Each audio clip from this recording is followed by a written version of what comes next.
Le petit chaperon rouge. Dans un village au bord de la forêt vivait une petite fille appelée le petit chaperon rouge. On l'appelait ainsi parce qu'à chaque fois qu'elle sortait de la maison, elle portait toujours une cape rouge.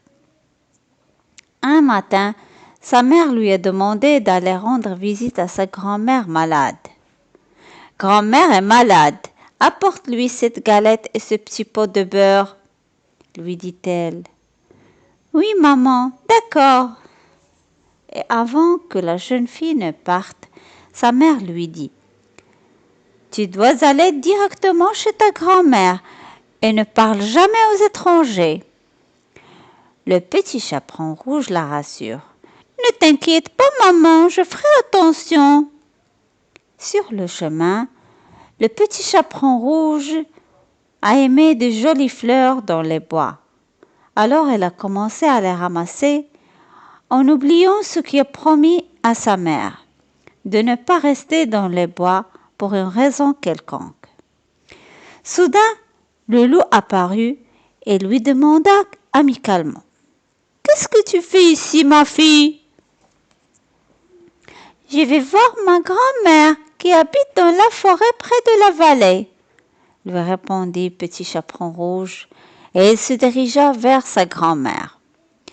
Alors qu'elle était en route vers sa grand-mère, le loup l'avait précédée jusqu'à la maison, puis frappa doucement à la porte de la grand-mère. « Qui est là ?» se demande grand-mère. « C'est Chaperon Rouge !»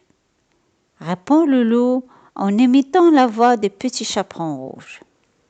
« Tire la chevillette et la bobinette, chéra !» lui a dit la grand-mère.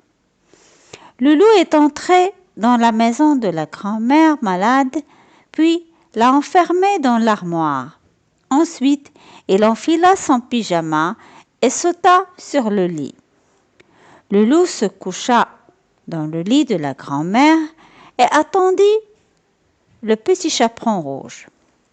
Un peu plus tard, le petit chaperon rouge arriva chez la grand-mère, frappa à la porte.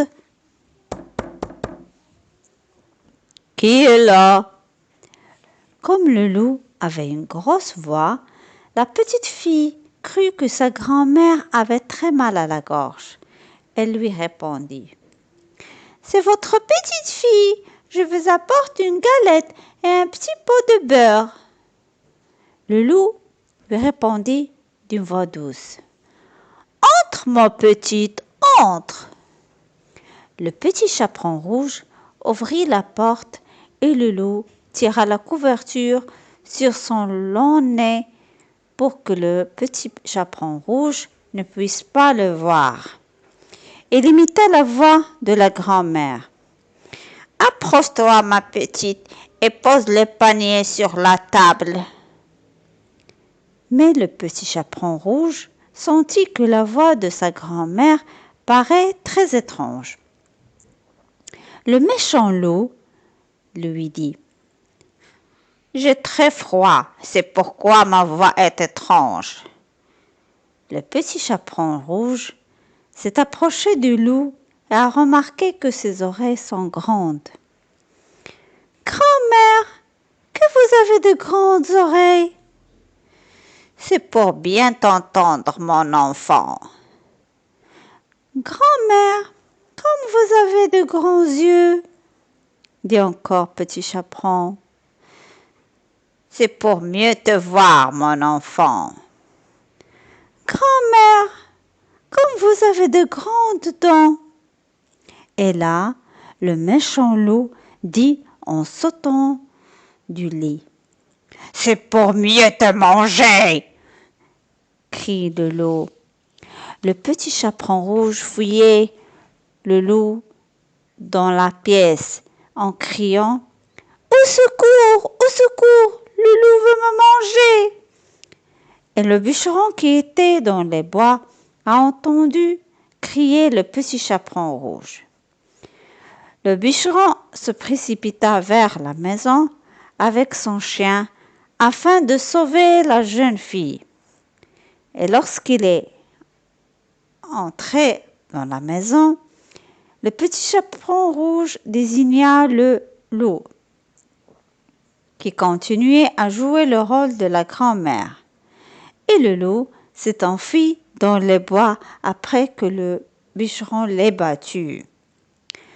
Mais le petit chaperon rouge tremblait de peur et pleurait si fort. Le petit chaperon rouge a dit à sa grand-mère: « Je ne parlerai jamais aux étrangers. » La grand-mère lui a donné des bonbons et la conseilla de faire plus attention.